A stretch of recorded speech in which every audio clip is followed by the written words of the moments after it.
സ്വർലോകനാടന്റെ നിത്യനാടാം ലോകം എന്നു ഞാൻ കാണുമാ നിത്യത. ഹായൻ പ്രേമമേ ഹാമേ ലോകമേ, ഹായൻ പ്രേമമേ ഹാമേ ലോകമേ എന്നു ഞാൻ കാണുമാ നിത്യത, എന്നു ഞാൻ കാണുമാ നിത്യത. ദൈവനാമത്തിന് മഹത്വമുണ്ടാകട്ടെ. ഗ്രേസ് മിനിസ്ട്രീസിൻ്റെ സ്വാതന്ത്ര്യ സന്ദേശമെന്ന ഞങ്ങളുടെ TV പ്രോഗ്രാമിലേക്ക്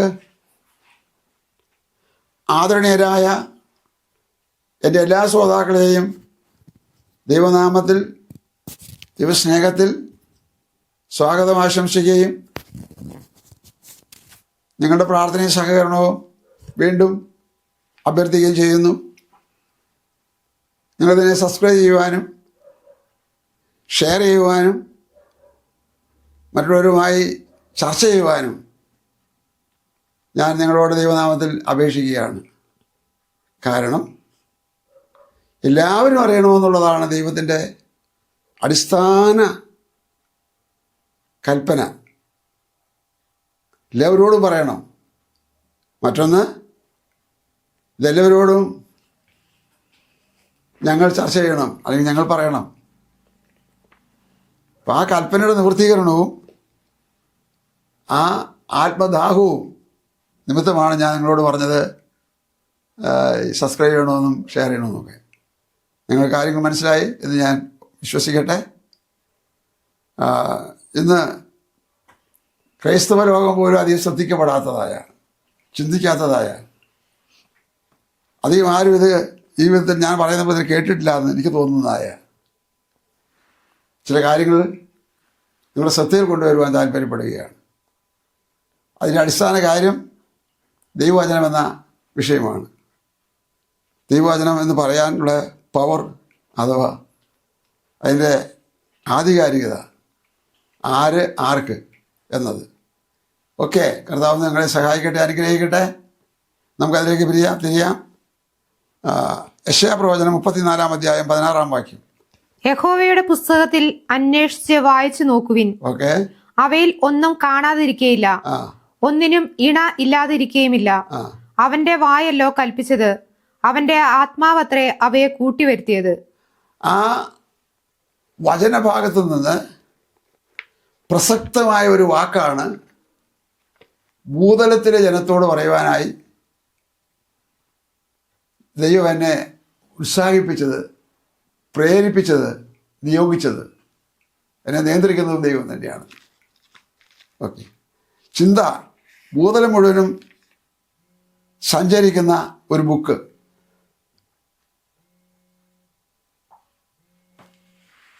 ആ ബുക്ക് ഏതാണെന്നും സഞ്ചരിക്കാനുള്ള കാരണം എന്താണെന്നും ഉള്ള സമയത്തിൻ്റെ പരിധിയിൽ ലഘുവായി നിങ്ങളുടെ മുമ്പിൽ തൊട്ട് കാണിച്ചാൽ, ചൂണ്ടിക്കാണിച്ചാൽ നിങ്ങൾക്കത് പിന്നീട് അനുഗ്രഹവും ഫലപരവുമാകുമെന്ന് വിശ്വസിച്ചുകൊണ്ട് പ്രവേശിക്കുകയാണ്. കർത്താവ് അനുഗ്രഹിക്കട്ടെ. ദൈവം എന്നോട് അരുളി ചെയ്തത്, യഹോവയുടെ പുസ്തകത്തിൽ അന്വേഷിച്ച് വായിച്ചു നോക്കുകയും, അങ്ങനെ പുസ്തകം ഉണ്ടെന്ന് ആദ്യം അന്വേഷിപ്പീൻ, ഉണ്ടോയെന്ന് പരിശോധിപ്പീൻ, വായിച്ചു നോക്കുകയും, ഉണ്ടെങ്കിൽ അത് വായിച്ചു നോക്കുക. അതാണ് അവിടെ വായിച്ചത്.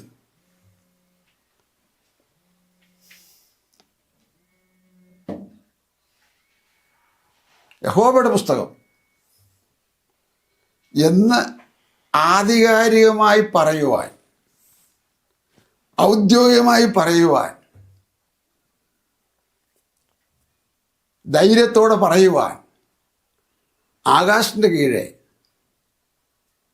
വേറൊരു ഗ്രന്ഥമില്ല. ഇല്ല. ഈ പുസ്തകം 38 പേർ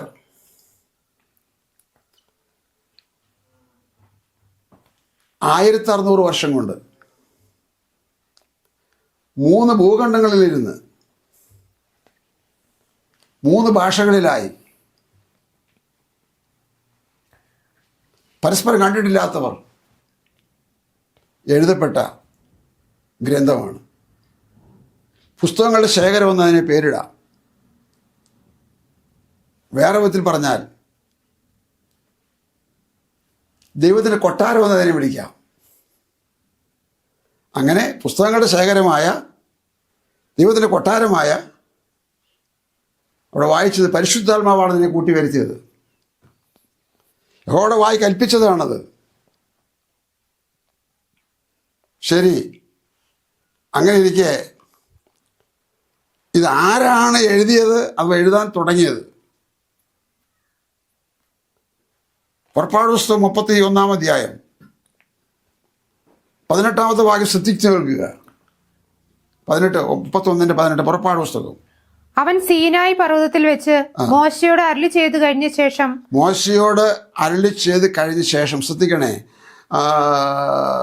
40 രാവും 40 പകലും ഉപവാസത്തോടെ പ്രാർത്ഥനയോടെ വെള്ളം കുടിക്കാതെ ഭക്ഷണം കഴിക്കാതെ ദൈവപാദപീഠത്തിൽ ഇരിക്കാൻ ദൈവം കൽപ്പിച്ച് ഇരുന്ന് ആ 40 ദിവസം കഴിഞ്ഞ് പോരാൻ നേരമായപ്പോൾ ദൈവം ചെയ്ത പ്രവൃത്തി നോക്കുക. ഒന്നുകൂടി തുടക്കത്തിൽ വായിച്ചാട്ടെ. അവൻ സീനായി പർവ്വതത്തിൽ വെച്ച് മോശയോട് അരുളി ചെയ്തു കഴിഞ്ഞ ശേഷം ദൈവത്തിന്റെ വിരൽ കൊണ്ട് എഴുതിയ കൽപ്പലകകളായ സാക്ഷ്യപ്പലക രണ്ടും അവന്റെ പക്കൽ കൊടുത്തു. ഇനി അതിന് 24-12 കൂടെ ഇപ്പോൾ തന്നെ വായിക്കുക. 24-12 കൂടെ. പുറപ്പാട് 24-12. പിന്നെ യഹോവ മോശയോട്, നീ എന്റെ അടുക്കൽ പർവ്വതത്തിൽ കയറി വന്ന് അവിടെ ഇരിക്കുക. ഞാൻ നിനക്ക് കൽപ്പലകകളും നീ അവരെ ഉപദേശിക്കേണ്ടതിന് ഞാൻ എഴുതിയ ന്യായപ്രമാണവും കൽപ്പനകളും തരും എന്ന് അരുളി ചെയ്തു. ഞാൻ എഴുതിയ ന്യായപ്രമാണങ്ങളും കൽപ്പനകളും തരും.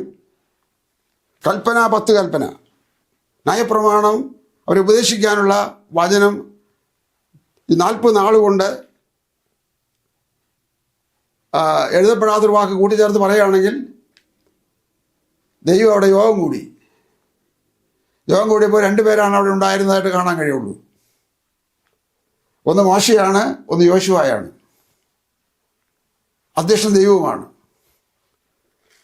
ഇനി അതല്ല, അതിനേക്കാൾ കൂടുതലും കുറവുണ്ടെന്നൊക്കെ നിങ്ങൾക്ക് എടുത്തോ, വിരോധമില്ല. പക്ഷെ ദൈവമാണ് ഈ പണി ചെയ്ത് തുടങ്ങിയത്. ഞാൻ എഴുതിയ കൽപ്പനകളും ഞാൻ എഴുതിയ ന്യായപ്രമാണവും നിന്റെ കയ്യിൽ തരും. അങ്ങനെയാണ് ഈ പുസ്തകം തുടങ്ങുന്നത്.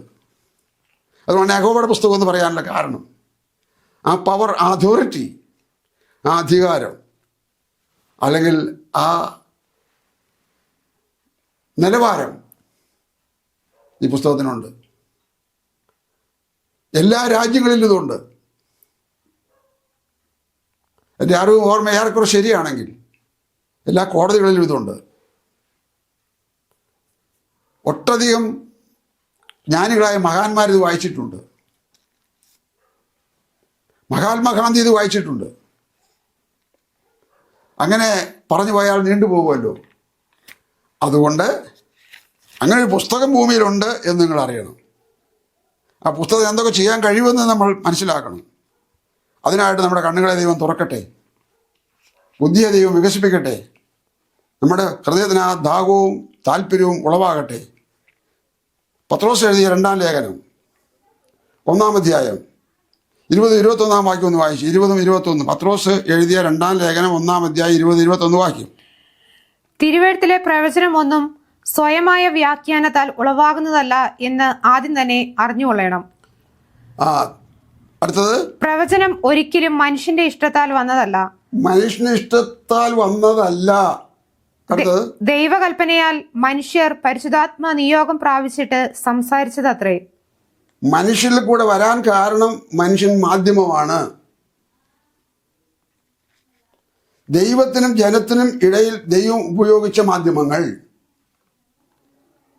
ആ മാധ്യമം വഴിയാണ് വന്നിരിക്കുന്നതെന്നേ ഉള്ളൂ.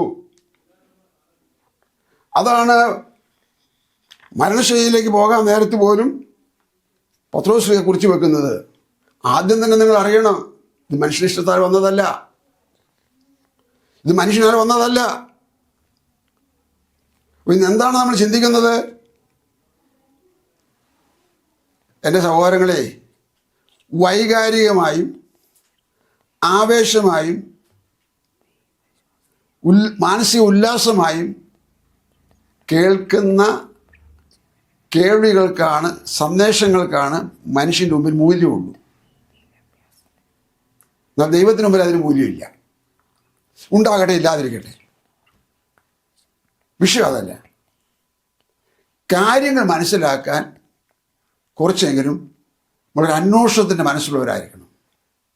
അതാണ് അന്വേഷിച്ച് വായിച്ചു നോക്കുമെന്ന് പറഞ്ഞത്. അപ്പം അന്വേഷണം അതിനകത്ത് കിടപ്പുണ്ട്. യേശു തമ്പുരാൻ പറഞ്ഞു, അന്വേഷിപ്പീൻ കണ്ടെത്തും. ആ അന്വേഷണത്തിൻ്റെ മനസ്സ് എൻ്റെ ശ്രോതാക്കൾക്ക് ഉണ്ടായാൽ നിങ്ങൾ അനുഗ്രഹിക്കപ്പെടും. ഈ പുസ്തകം ഒരു മനുഷ്യനും ദൈവത്തിന് നടുവിൽ നിൽക്കുന്ന മനുഷ്യനുള്ള ഒരു വഴികാട്ടിയാണ്. വഴികാട്ടി. നരകത്തിലേക്ക് പോകുന്നവനെ അങ്ങോട്ട് പോകരുതെന്ന് പറയുകയും ദൈവത്തിലേക്ക് പോകാനായിട്ട് അവനെ വഴിതിരിച്ചു പിടിക്കുകയും ചെയ്യുന്ന ഒരു വഴികാട്ടി. ഇന്നത്തെ ഭാഷയിൽ പറയുകയാണെങ്കിൽ ഗൂഗിൾ മാപ്പ്. ഇത് വീട്ടിലിരുന്നാൽ പോരാ. ഇതിനു മുമ്പിൽ വിളക്ക് കത്തിച്ചാൽ പോരാ. സാത്താൻ കയറാതെ തലയുടെ ഭാഗത്ത് വെച്ചാൽ പോരാ. അതൊക്കെ മിഥ്യയാണ്. മറ്റൊരു വിധത്തിൽ പറഞ്ഞാൽ സാത്താൻ്റെ നമ്പർ 1 തട്ടിപ്പാണത്. അങ്ങനെ മനുഷ്യ മനസ്സുകളെ ഇവൻ മറിച്ചു കളഞ്ഞു. പിന്നെ എന്ത് വേണം? ഇത് ശാന്തമായി പ്രാർത്ഥനയോടെ വായിക്കണം. പ്രാർത്ഥനയോടെ വായിക്കണം. ആര് വായിക്കണം? എല്ലാവരും വായിക്കണം. മനുഷ്യരോടുള്ള ദൈവത്തിൻ്റെ അരുളപ്പാടാണ്. അപ്പോൾ നമ്മൾ പറഞ്ഞു വന്നത്, ഈ വചനത്തെ ദൈവവചനമായിട്ട് ആത്മാവ് തന്നിരിക്കുന്ന ഒരു സമ്മാനമായിട്ട്, ദാനമായിട്ട് കൈക്കൊള്ളാനിടയാകണം. ഈ കാര്യം പിന്നാലെ വരുന്ന എപ്പിസോഡുകളിൽ കുറേ കൂടെ സവിസ്തരമായി പറയുവാൻ ഞാൻ ആഗ്രഹിക്കുന്നുണ്ട്. അപ്പോൾ അതുകൊണ്ട് എൻ്റെ സന്ദേശം എന്ന് പറയുന്നത്, എല്ലാവരും കേൾക്കണം, എല്ലാവരും അറിയണം, എല്ലാവരും സൃഷ്ടാവിനെ അറിയണം. അതുകൊണ്ട് ഭൂതലത്തിന് വേണ്ടി പ്രാർത്ഥിക്കുക, ഭാരതത്തിന് വേണ്ടി പ്രാർത്ഥിക്കുക, കേരളത്തിന് വേണ്ടി പ്രാർത്ഥിക്കുക, ഭരണകർത്താക്കൾക്ക് വേണ്ടി പ്രാർത്ഥിക്കുക, ഇവിടുത്തെ കോടതികൾക്ക് വേണ്ടി പ്രാർത്ഥിക്കുക. എന്തിനാ? നീതിക്ക് കാര്യങ്ങൾ ചെയ്യാൻ, സത്യത്തിന് കാര്യങ്ങൾ ചെയ്യാൻ, ന്യായത്തിന് കാര്യങ്ങൾ ചെയ്യാൻ, അവരുടെ മനസ്സുകൾ ദൈവത്താൽ നിയന്ത്രിക്കപ്പെടുവാൻ. ഇത് കേൾക്കുമ്പോൾ നിങ്ങൾക്ക് അരിശം തോന്നുന്നുണ്ടോ? സാരമില്ല, സാരമില്ല. സ്തോത്രം. ശരി. അപ്പോൾ പത്രോസ് എഴുതിയ കാര്യം നമ്മൾ കേട്ടു. ഈ പൗലോസ് എഴുതിയൊരു കാര്യം നോക്കാം. 2 തിമോഥെയോസ് 3-ാം അധ്യായത്തിൻ്റെ 15-16 വാക്യം. നീയോ ഇന്നവരോട് പഠിച്ചു എന്ന് ഓർക്കുകയും ക്രിസ്തുയേശുവിലുള്ള വിശ്വാസത്താൽ നിന്നെ രക്ഷയ്ക്ക് ജ്ഞാനിയാക്കുവാൻ മതിയായ തിരുവെഴുത്തുകളെ ബാല്യം മുതൽ അറിയുകയും ചെയ്യുന്നതുകൊണ്ട് നീ പഠിച്ചും നിശ്ചയം പ്രാപിച്ചും ഇരിക്കുന്നതിൽ നിലനിൽക്കുക. അടുത്തത്, എല്ലാ തിരുവെഴുത്തും ദൈവശ്വാസീയമാകയാൽ ദൈവത്തിന്റെ മനുഷ്യൻ സകല സൽപ്രവൃത്തിക്കും വക പ്രാപിച്ച് തികഞ്ഞവനാകേണ്ടതിന് ഉപദേശത്തിനും ശാസനത്തിനും ഗുണീകരണത്തിനും നീതിയിലെ അഭ്യാസത്തിനും പ്രയോജനമുള്ളതാകുന്നു. മനുഷ്യനെ ഗുണീകരിച്ച് ശുദ്ധീകരിച്ചെടുക്കാൻ നല്ലതാകുന്നു. ദൈവശാസ്ത്രീയമാകുന്നു. ദൈവശാസ്ത്രീയം എന്ന് പറഞ്ഞാൽ ദൈവത്തിൻ്റെ ശ്വാസോച്ഛ്വാസം എന്ന് പറഞ്ഞാൽ ദൈവത്തിൻ്റെ ആത്മാവിൻ്റെ രചനയാകുന്നു എന്നർത്ഥം. അപ്പോൾ ദൈവശാസ്ത്രീയമാകുന്നു. അപ്പോൾ ഇങ്ങനെയുള്ള ഈ വചനം സ്ഥിരമായിട്ടുള്ളതാണ്. ദൈവം ഇല്ലാതായാലേ ഇത് ഇല്ലാതാകാൻ പറ്റത്തുള്ളൂ. ദൈവം ഇല്ലാതാകുക എന്ന് ഒരാൾ പറയുന്നിരിക്കട്ടെ, തെക്കും മുക്കും അറിയാത്ത, അല്ലെങ്കിൽ കിഴക്കും പടിഞ്ഞാറും അറിയാത്ത വെറും ഒരു മണ്ടൻ എന്നേ ഉള്ളൂ. ദൈവം ഇല്ലാതാകുകയില്ല. ദൈവം ഉള്ളിടത്തോളം കാലം വചനമുണ്ട്. ഈ വചനത്തിൻ്റെ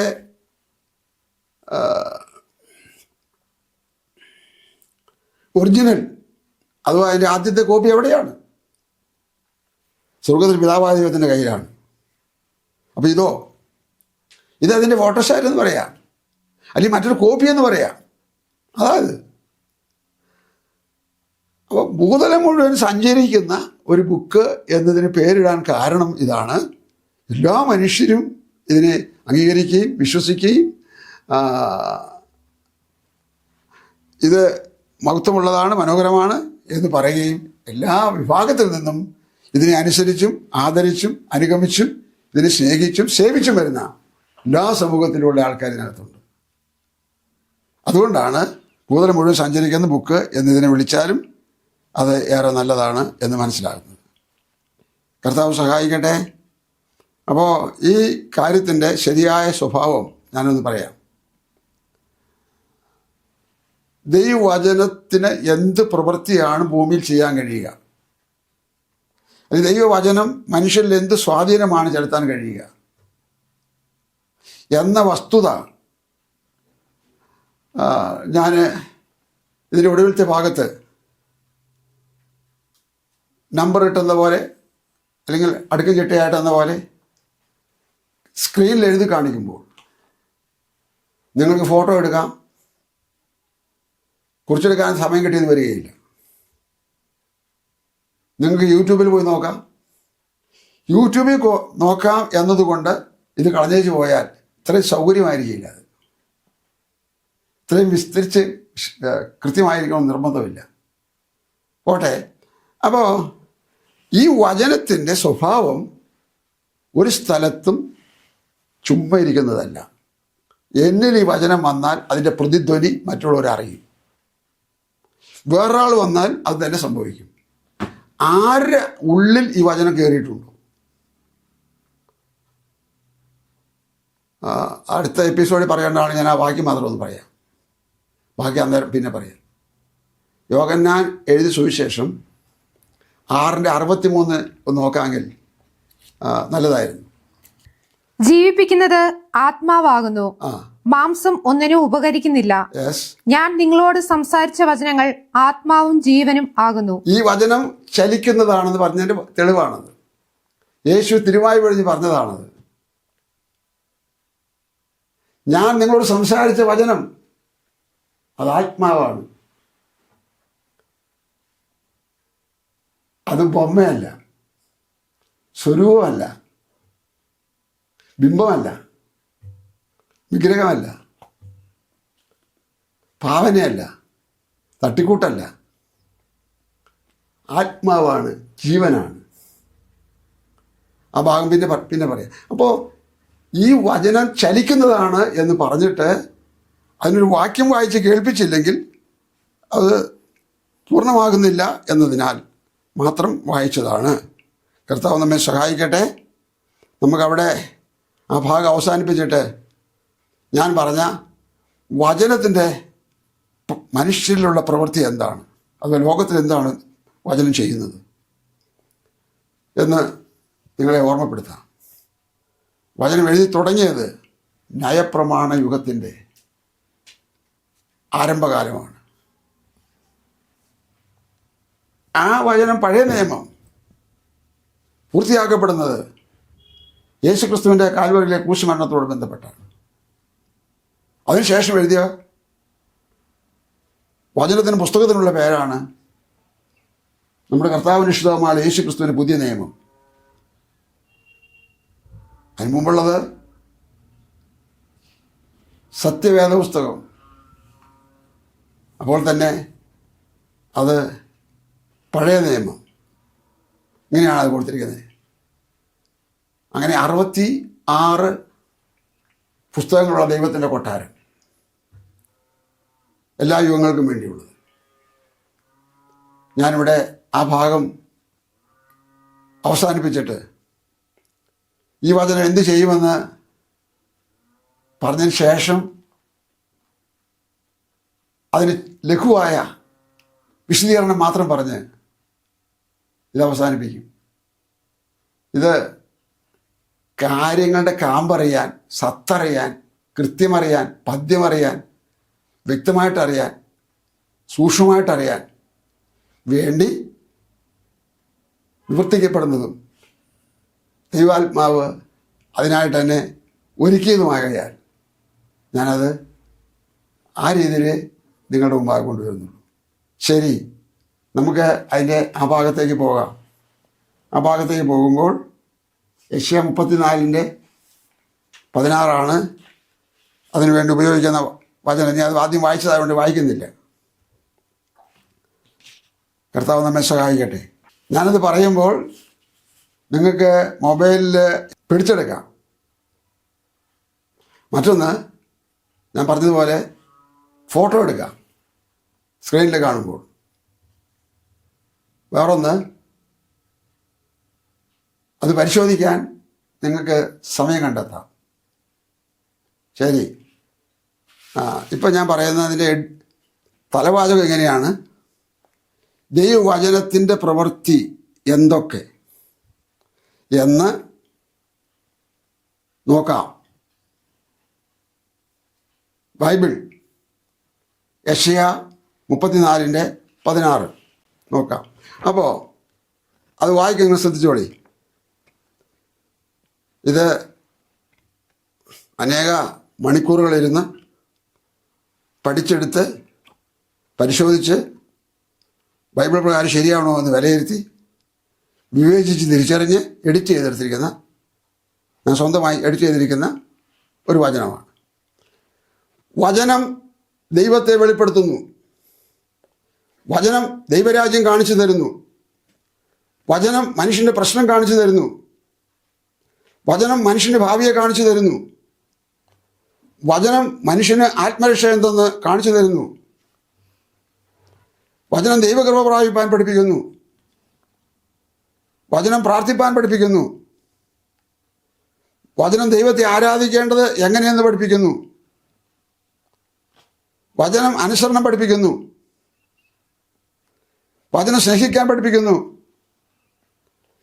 വചനം ദൈവത്തെ ബഹുമാനിപ്പാൻ പഠിപ്പിക്കുന്നു. വചനം ക്ഷമിക്കാൻ പഠിപ്പിക്കുന്നു. വചനം ഉത്തരവാദിത്വ ബോധം പഠിപ്പിക്കുന്നു. വചനം പൊതുവിജ്ഞാനം പഠിപ്പിക്കുന്നു. വചനം സഹായിപ്പാൻ പഠിപ്പിക്കുന്നു. വചനം സ്വയപ്രശംസയിൽ നിന്ന് വിടുവിക്കുന്നു. വചനം ലോകമോഹത്തിൽ നിന്ന് വിടുവിക്കുന്നു. വചനം പണത്തിൻ്റെ മോഹത്തിൽ നിന്ന് വിടുവിക്കുന്നു. വചനം സൗഖ്യമാക്കുന്നു. വചനം സമാധാനം തരുന്നു. വചനം സന്തോഷം തരുന്നു. വചനം പ്രത്യാശ തരുന്നു. വചനം പാലാണ്. വചനം തേനാണ്. വചനം അപ്പമാണ്. വചനം വെളിച്ചമാണ്. വചനം ദൈവമാണ്, അനുഗ്രഹമാണ്. വചനം മാത്രം സ്ഥിരമായി ആശ്രയിപ്പാൻ മതിയായ സങ്കേതമാണ്.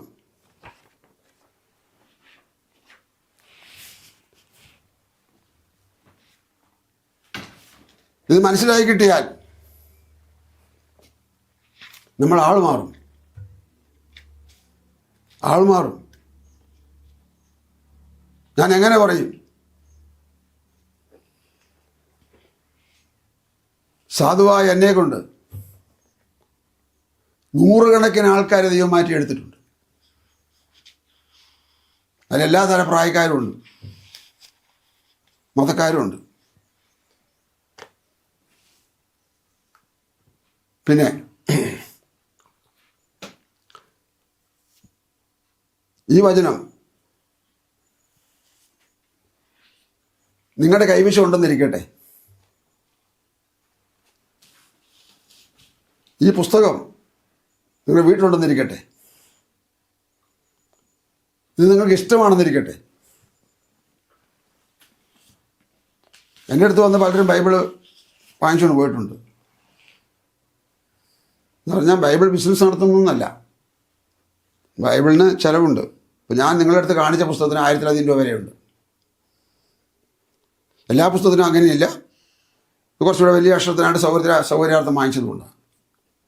അപ്പോൾ ബൈബിളിലെ വചനം അല്ലെങ്കിൽ ബൈബിൾ കൈവശമുണ്ടായിട്ട് വീട്ടിലുണ്ടായിട്ട് കുറേ കാര്യങ്ങൾ ഹൃദയത്തിലുണ്ടായിട്ട്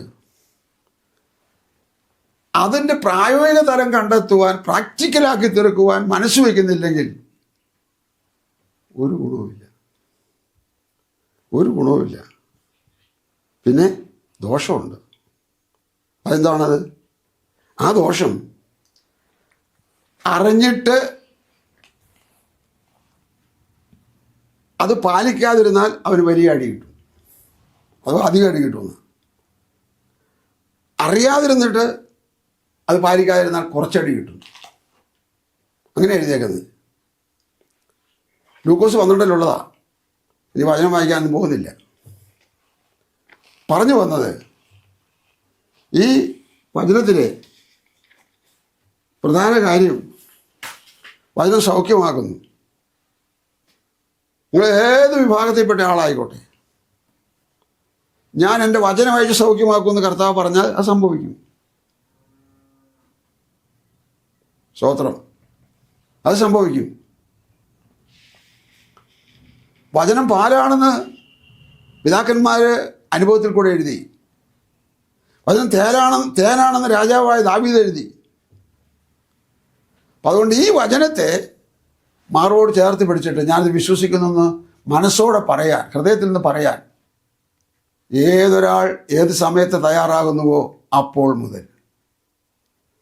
വചനം സൗഖ്യമാക്കുന്നതാണെന്ന് പറഞ്ഞാൽ വിശ്വസിക്കാൻ തയ്യാറാകണം, ആശ്രയിക്കാൻ തയ്യാറാകണം. വിശ്വാസം പ്ലസ് ആശ്രയം. വിശ്വാസം മൈനസ് അവിശ്വാസം.